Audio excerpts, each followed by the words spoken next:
And so basically the general theme of Navaratri is always to celebrate truth and dharma, universal values, values that apply to all beings at all times, at all places. That's of course the main theme that goes in and through.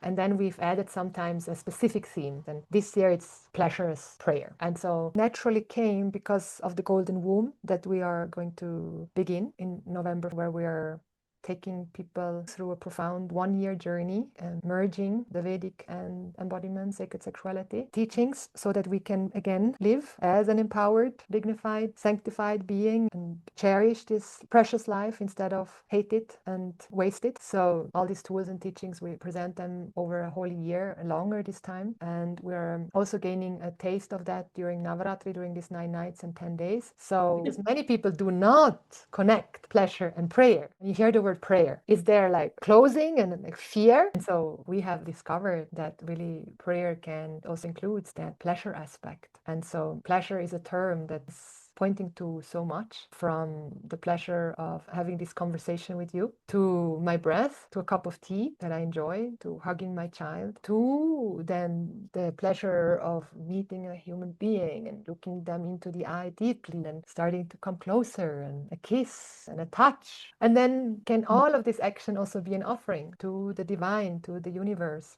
When we celebrate it during Navaratri, we're doing specific embodiment rituals and practices where we really invite the pleasure of being in the body, of using these tools of breath, sound, movement, touch, and also inviting excitement of being alive, and then also being able to heal through rewiring the nervous system through pleasure, and then manifesting our deepest desires through pleasure.